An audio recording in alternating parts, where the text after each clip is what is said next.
Mari Roh Kudus, Engkau yang akan menyampaikan kebenaran-Mu kepada kami semua, menyampaikan isi hati-Mu kepada kami semua. Tuhan, hamba-Mu tidak ada apa-apanya. Biar Roh Allah yang akan bekerja di tengah-tengah kami. Mari Tuhan, firman-Mu yang akan menegakkan kebenaran, firman-Mu yang akan meneguhkan kami, menguatkan kami, bahkan mengingatkan kami.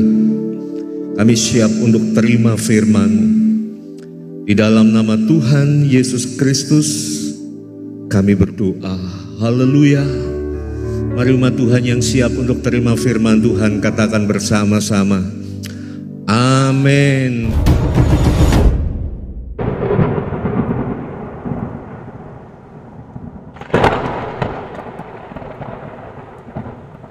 Haleluya, haleluya. Silakan duduk Bapak Ibu, saudara-saudara.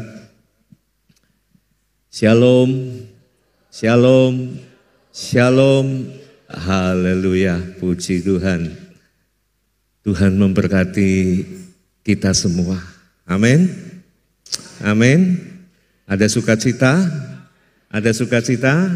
Kasih salam dong sukacitamu. Sampaikan, berikan kepada tetanggamu kanan kiri depan belakang. Haleluya, bagikan sukacitamu, senyummu yang paling manis. Haleluya, puji Tuhan. Tuhan memberkati Bapak Ibu semua. Haleluya. Saudara yang kekasih, pagi ini saya mengambil satu tema firman Tuhan, yaitu bisa dimunculkan? Halo?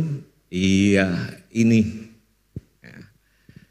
Ketika Allah seolah-olah diam dan tidak bertindak.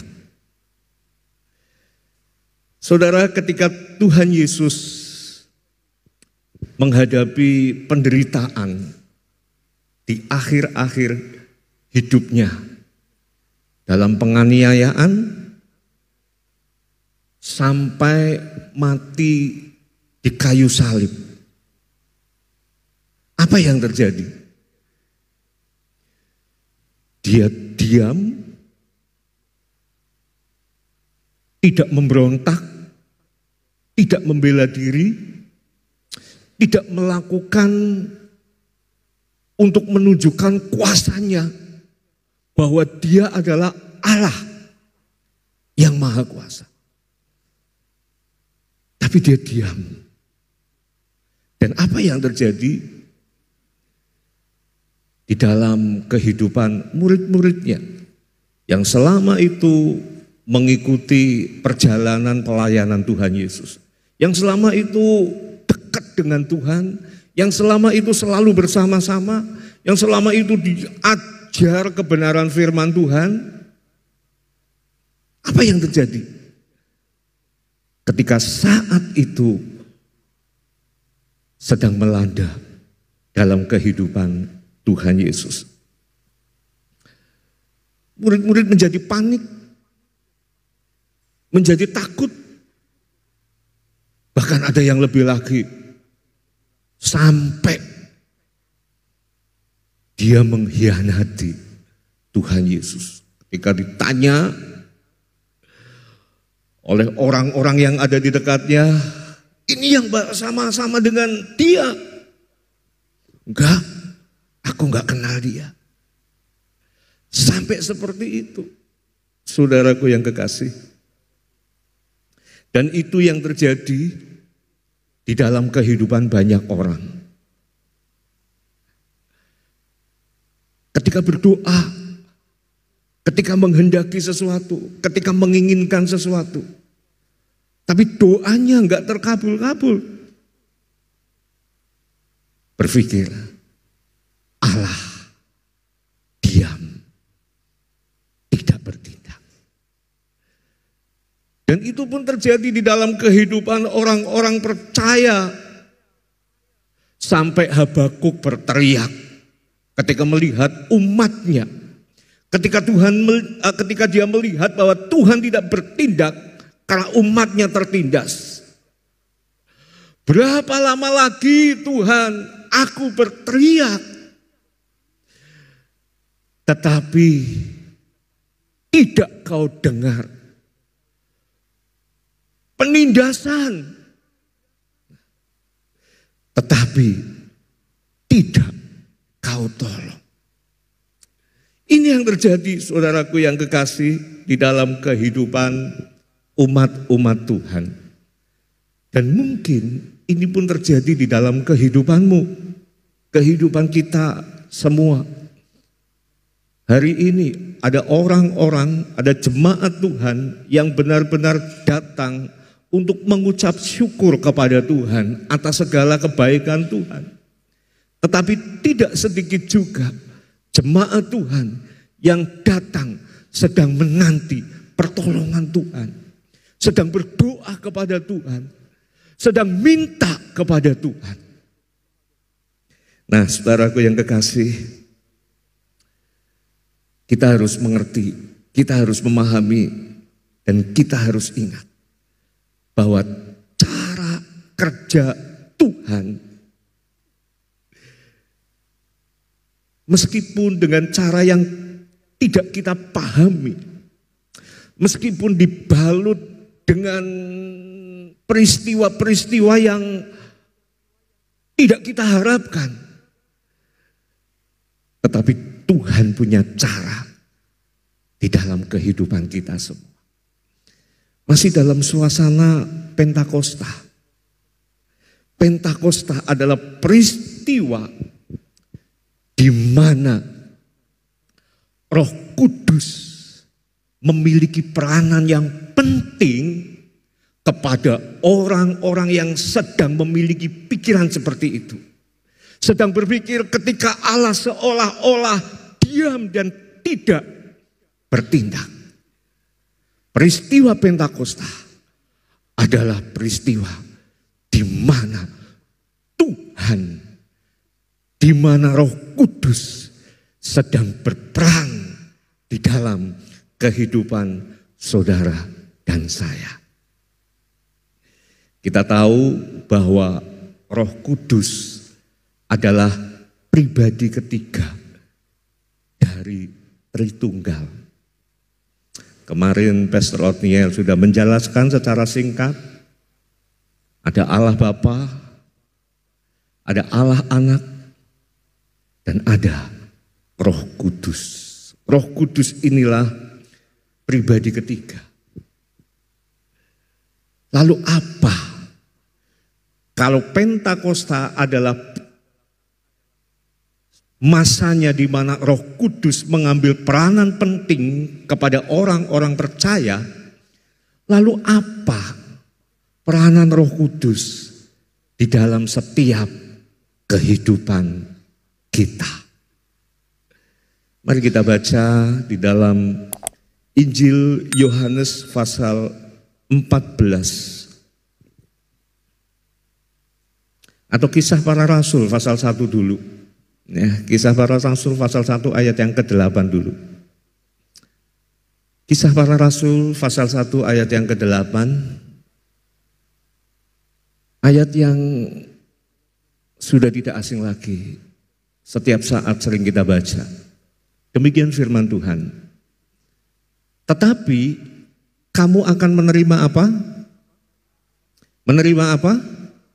Menerima kuasa kalau Roh Kudus turun ke atas kamu. Dan kamu akan menjadi saksiku di Yerusalem dan di seluruh Yudea dan Samaria dan sampai ke ujung bumi. Yang pertama, saudara, apa peranan Roh Kudus di dalam kehidupan kita? Ketika murid-murid Yesus sedang dalam keadaan putus asa, diberi pengharapan kembali kepada Tuhan melalui perjumpaannya dengan mereka. Terus ada semangat yang baru bahkan diberi janji oleh Tuhan, dan saatnya ketika Pentakosta itu terjadi, Tuhan berkata, kamu akan menerima kuasa.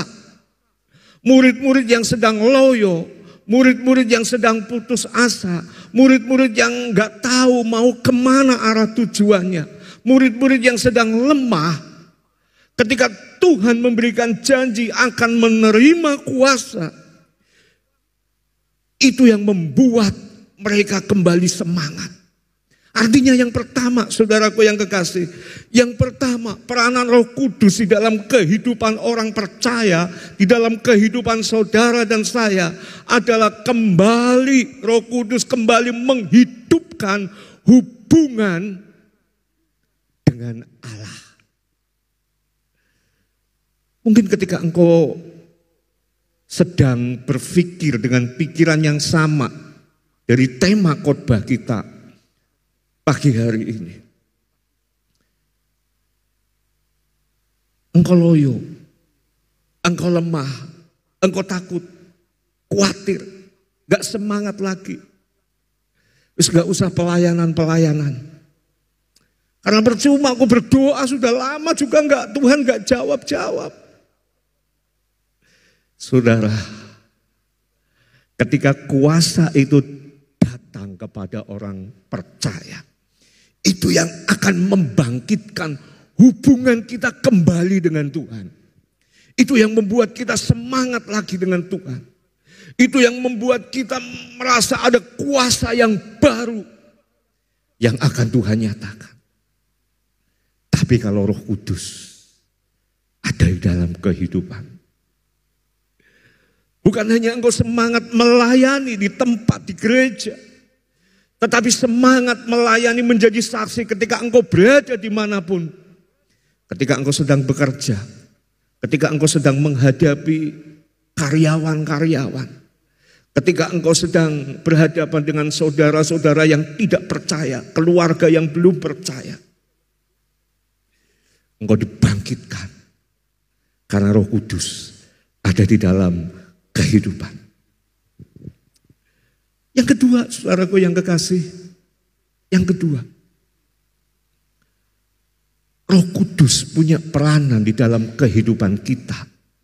Kalau saudara membaca di dalam Yohanes pasal 14 ayat yang ke-6, Dia bukan hanya memberikan pertolongan, tetapi juga akan menuntun orang percaya sampai selama-lamanya. Dia bukan hanya Roh yang memberikan pertolongan di dalam kehidupan kita pada saat-saat tertentu, tetapi Dia yang akan menyertai engkau sampai selama-lamanya. Bukan hanya pada waktu-waktu tertentu, bukan hanya pada waktu engkau ada di gereja saja, bukan hanya pada waktu engkau semangat saja, tetapi pada saat Roh penolong itu, Roh Kudus itu ada di dalam kehidupanmu, penyertaannya Dia tidak ada batasnya. Dan bukan hanya menolong, menyertai, tetapi di dalam pasal 15 ayat 26 dari Injil Yohanes, Dia juga akan menghibur engkau. Seringkali kita berhadapan dengan kehidupan yang melelahkan, membuat kita capek. Capek hati, capek fisik. Tetapi ketika Roh Allah ada di dalam kehidupan, Dia akan memberikan penghiburan kepadamu. Saudara, kemarin saya belum lama melayani di daerah Temanggung, bertemu dengan seorang hamba Tuhan, teman lama, teman waktu kuliah, yang melayani di satu desa yang sangat terpencil di mana tidak ada orang percaya, semuanya orang. awal dia melayani di tempat itu, wah, sangat amat menderita, dikucilkan. Bahkan ada saat di mana semua mendapatkan jatah aliran air dari proyek yang namanya Pansimas. Keluarga dia satu-satunya, karena orang Kristen, karena hamba Tuhan yang tidak diberi sama sekali. Tidak diberi jatah. Artinya dia punya persoalan, bukan hanya dengan orang-orang di sekitarnya, tetapi persoalan keluarga, gak punya air. Dalam keadaan seperti itu, apakah dia putus asa? Dia meninggalkan pelayanannya? Tidak, saudara. Tidak. Dia berdoa, berpuasa, sampai pada akhirnya Tuhan memberikan dia berkat yang tidak terduga-duga. Karena apa? Karena ketika dia dia harus mencari sumber air yang bisa digunakan untuk keluarganya. Ya cari sampai tempat yang cukup jauh. Akhirnya apa, saudara? Dia temukan. Tapi persoalannya bagaimana supaya air itu bisa dialirkan ke rumahnya dia. Ya pelayanan hidupnya full pelayanan. Dalam keadaan seperti itu, tidak ada orang yang membantu, menolong. Dia berdoa kepada Tuhan secara tiba-tiba. Tuhan izinkan untuk memakai seseorang, mengirimkan peralon, saudara. Peralon. Dan itu sesuai dengan apa yang didoakan. Karena peralon itu bisa digunakan untuk mengalirkan. Dia bikin bak, dia alirkan peralon itu sampai ke rumah. Puji Tuhan. Wah, airnya melimpah. Kalau Pansimas dijatah. Ya. Tapi dia melimpah. Wah, dengan kelimpahan yang dia dapatkan, akhirnya membuat iri tetangga-tetangganya. Membuat iri, saudara. Tetangga-tetangganya, wah, kok bisa seperti itu? Akhirnya ada tetangga yang jahat, saudara. Ketika si hamba Tuhan ini sudah menikmati pelayanannya, Tuhan sudah tolong, tiba-tiba rasa airnya berubah, saudara. Kok ini air rasanya rada asem-asem piye gitu loh. Ya dia pikir biasalah, sampai sebulan, 2 bulan, 3 bulan, bahkan sampai 6 bulan rasa itu sudah terbiasa. Rasa itu sudah terbiasa. Nah, akhirnya ya dia dapat satu penglihatan, saudara. Ya. Yang harus dia pergi ke bak air itu. Pergi ke bak air itu. Akhirnya dia jauh datang ke sana. Datang ke sana. Terus dia melihat bak air itu. Ternyata bak itu, saudara,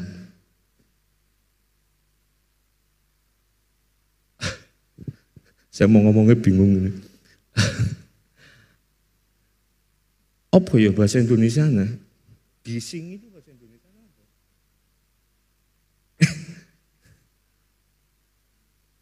Diisingi. Apa bahasa Indonesia nih? Saudara, penuh dengan kotoran di situ, kotoran manusia. Bayangkan.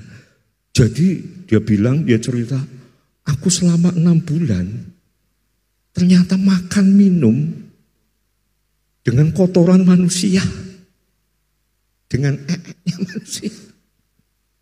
Itu rupanya yang membuat rasanya asam-asam. Tapi saudaraku yang kekasih, apa yang terjadi dalam kehidupan keluarga ini? Gak apa-apa. Gak apa-apa. Kalau saudara bayangkan mungkin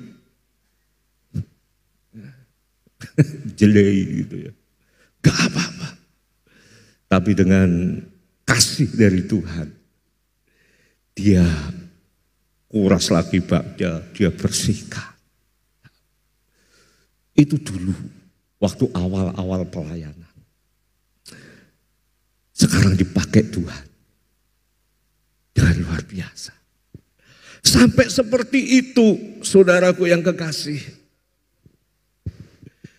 Kalau Roh Kudus ada di dalam kehidupan orang percaya, kalau Roh Kudus ada di dalam kehidupan pelayanan kita, apapun yang terjadi, bukan hanya dia menyertai,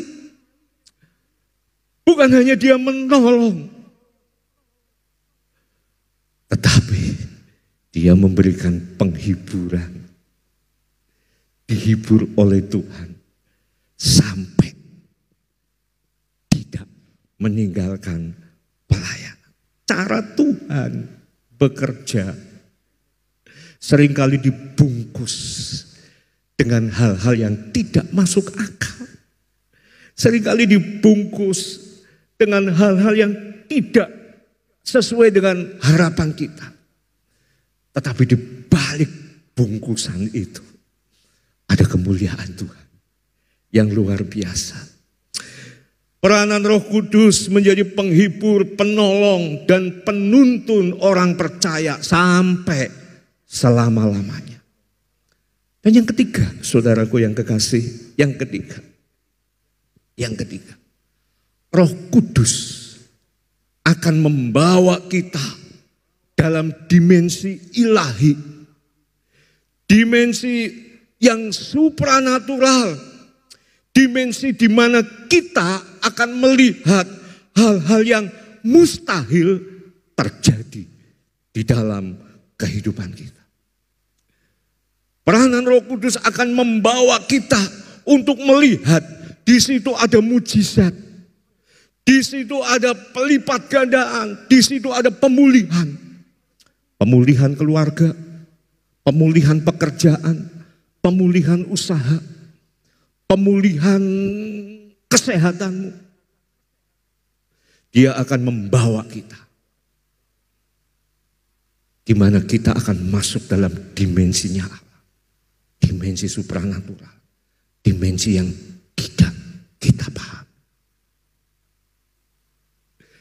Saudaraku yang kekasih, itu peranan Roh Kudus. Persoalannya bagaimana caranya? Bagaimana caranya supaya Roh Kudus jelas ada di dalam kehidupanmu. Roh Kudus ada di dalam kehidupan kita sejak kita percaya pertama kali menerima Dia sebagai Allah dan Juru Selamatnya. Sudah ada. Tinggal apa? Tinggal mengklik aja. Selama ini Roh Kudus mungkin diam. Selama ini Roh Kudus mungkin tidak engkau libatkan. Sehingga firman Tuhan yang berkata bahwa Allah turut bekerja di dalam segala sesuatu untuk mendatangkan kebaikan. Itu tidak dipercayai oleh kita semua. Karena Roh Kudus diam, tidak dilibatkan. Bagaimana caranya? Yang pertama, tinggal klik saja. Aktivasi, aktifkan. Maka buah-buah roh itu akan muncul dalam kehidupan kita. Yang kedua, saudaraku yang kekasih, yang kedua, suatu saat Tuhan Yesus ketika Dia pergi ke rumahnya Yairus, ya, anak perempuannya yang Dia kasihi mati. Semua orang, ngapain engkau mengajak Tuhan Yesus? Ngapain engkau ngundang Tuhan Yesus? Ya saya saja dia udah mati. Gak ada yang percaya. Tapi Tuhan Yesus mengajak 3 muridnya yang dekat dengan Dia. Petrus, Yakobus, dan Yohanes. Dia ajak untuk masuk mengikuti dia. Dan apa yang terjadi, saudaraku yang kekasih? Dia tidak mengizinkan orang-orang lain untuk ikut menyertainya. Dia cukup bawa 3 orang untuk bersama-sama dengan dia. Apa yang terjadi? Mujizat dinyatakan. Kenapa Tuhan Yesus hanya mengajak 3 orang? Nah, inilah pentingnya. Yesus tidak mengajak 1 orang pun yang tidak percaya. Yesus tidak mengizinkan 1 orang pun yang ragu-ragu, yang tidak percaya untuk ikut mendoakan, membangkitkan anak Yairus. Apa yang dilakukan oleh Tuhan Yesus? Yesus ingin membangun atmosfer iman melalui orang-orang yang sehati, yang percaya. Yesus tidak ingin mengajak orang-orang yang tidak percaya. Yesus tidak ingin mengajak orang yang ragu-ragu, tetapi orang yang percaya. Dia ingin membangun atmosfer iman. Bagaimana caranya? Yang kedua, bangun atmosfer iman di dalam kehidupanmu, di dalam rumah tanggamu, di dalam gerejamu. Sebab atmosfer iman ini sangat penting untuk mempengaruhi iman kehidupan. Saudara, dunia ini, bumi ini dilapisi dengan lapisan udara. Ada lapisan-lapisannya. Itu yang disebut atmosfer. Ada 6 atau 7 lapisan. Ada bagian-bagian sendiri. Lapisan udara itu ada karena proses yang terjadi dari dalam bumi. Dari bumi itu sendiri. Yang akhirnya membuat lapisan-lapisan dengan tujuan apa? Supaya kehidupan yang ada di muka bumi ini menjadi nyaman. Menjadi aman. Saudara dan saya bisa hidup, bisa menghirup udara yang baik dengan normal. Nah, di dalam kehidupan rohani, di dalam alam roh, ada atmosfer yang namanya atmosfer ilahi dan atmosfer bukan ilahi. Atmosfer ilahi ini dipimpin oleh Raja di atas segala raja, yaitu Yesus Kristus. Sementara atmosfer yang lainnya itu dipimpin oleh kuasa-kuasa kegelapan setan-setan. Nah, atmosfer ilahi inilah yang bisa membuat kita melihat hal-hal yang supranatural itu. Ketika kita bersama-sama bersehati, 2-3 orang bersehati, maka akan ada muncul atmosfer ilahi di mana roh Kristus, roh Allah datang ke tengah-tengah mereka. Kenapa Tuhan Yesus tidak mengatakan 10, 20, 30, 100 ribu orang baru aku hadir di tengah-tengah mereka? Enggak. Kemarin itu sudah disinggung. Cukup 2-3 orang bersekutu, suami istri ditambah anak atau keluarga yang lain. Membentuk, menciptakan atmosfer ilahi itu. Maka Yesus akan akan ada di tengah-tengah. Suatu saat saudaraku yang kekasih, ketika Tuhan Yesus ada di Nazaret, dia melihat dia tidak bisa melakukan mujizatnya. Ya ada beberapa. Tapi tidak seperti di kota-kota lain. Sampai Yesus heran. Saudara membaca di dalam Injil Markus pasal 6. Ya, di situ Yesus heran. Heran kenapa tidak ada mujizat yang terjadi. Rupanya saudara, karena mereka tidak taat. Tidak adanya ketaatan dalam kehidupan orang-orang Nazaret. Sehingga tidak ada kuasa, tidak ada mujizat. Sampai Tuhan Yesus heran. Jadi saudaraku yang kekasih, membangun atmosfer iman itu berarti menciptakan lingkungan. Lingkungan yang apa? Yang mendukung kekuatan iman kita, iman komunitas kita, di mana di situ akan ada hal-hal supranatural yang akan terjadi di dalam kehidupan.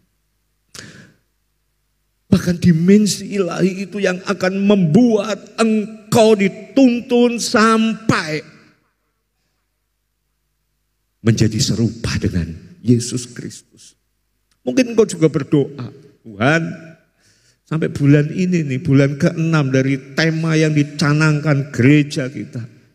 Tapi aku kok belum merasakan apa-apa.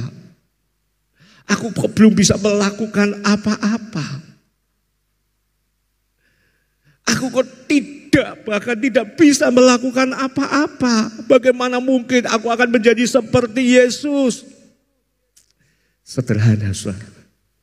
Tinggal klik aja Roh Kudus yang ada di dalam kehidupanmu. Yang mungkin selama ini tidak engkau libatkan di dalam segala sesuatu yang engkau kerjakan. Sehingga Roh Kudus tidak bisa bekerja sama. Seperti apa yang Paulus katakan. Bahwa Allah turut bekerja sama di dalam segala sesuatu. Tapi kok gak bisa? Klik Roh Kudus. Dan ciptakan atmosfer iman. Bangun atmosfer imanmu. Di dalam keluargamu. Di dalam komunitasmu. Di gerejamu. Di situ kita akan melihat hal-hal yang besar yang akan Tuhan nyatakan di dalam setiap kehidupan kita. Saya persilakan para pemain musik, pemimpin pujian untuk maju ke depan. Saudara, satu pertanyaan di dalam kehidupan kita. Mungkin engkau saat ini sedang berpikir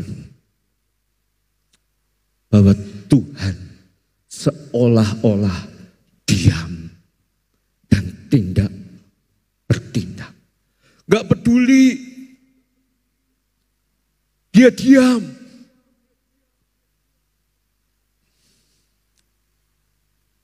Bangun atmosfer imanmu. Klik Roh Kudus, aktifkan Roh Kudus di dalam kehidupan. Jangan menjauh. Karena engkau mungkin putus asa.